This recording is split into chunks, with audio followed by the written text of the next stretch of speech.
timing. Save me, won't ya? Pretty please!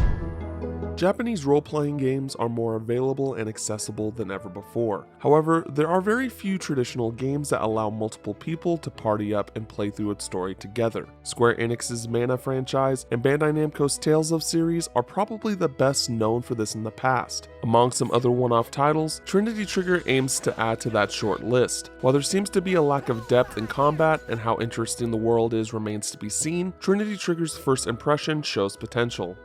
Really? Well, I won't say no to that.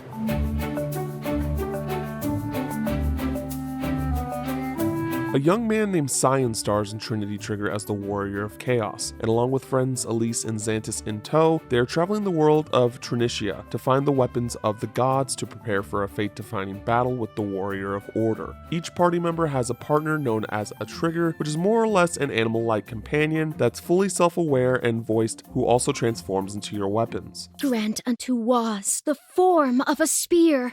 All party members can eventually gain access to every weapon type by exploring dungeons, but they all have their own expertise. Cyan excels with the sword, Elise the bow, and Xantis with his axe. I unfortunately did not get to explore an entire dungeon, but you can expect puzzles and a boss fight along the way.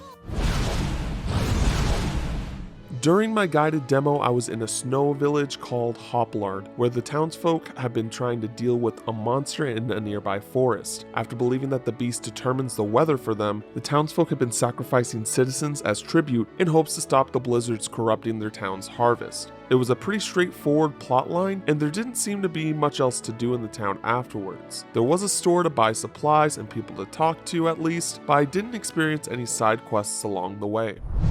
Gameplay is presented in an isometric view with real-time action combat and is ultimately very straightforward and beginner-friendly. Attacking consumed stamina, but tiring out didn't stop me from being able to swing my weapon at an enemy. It just dealt minuscule damage until I stopped and let my stamina gauge recharge. Stamina is consumed by dodging as well, so there was a small level of management on how I wanted to use it. In battle, normal foes only have a health bar above their heads to deplete, but bosses are equipped with a stagger bar too that will temporarily stun them while the party can unleash an all-out assault. Bullseye! Bosses also have weapon weaknesses to discover to deal extra damage, encouraging me to experiment with the weapons I had to figure out how to prioritize the fight and which character to take control of.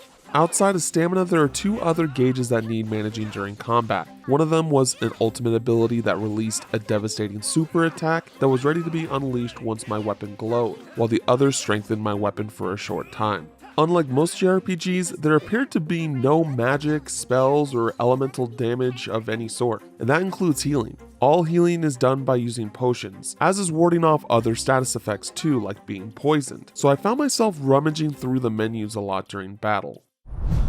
Trinity Trigger appears to be a serviceable JRPG from what I got to play. Its biggest immediately apparent issue is that co-op play will only be available locally at launch. With so few games in the genre offering this kind of experience, knowing that players can't squad up online in 2023 feels like a huge missed opportunity. I do want to give it its points though. It's offering something that very few games in the genre do, and like most I come across, I'm curious about the story and characters that exist in the world. I can't say much about the story because I didn't get exposed to much of it during the short time I got to play, but hopefully it will turn out to be a highlight. Regardless, JRPGs can be intimidating, and Trinity Trigger is looking like a great example of a relatively rare kind that will let you bring your friends along for the ride.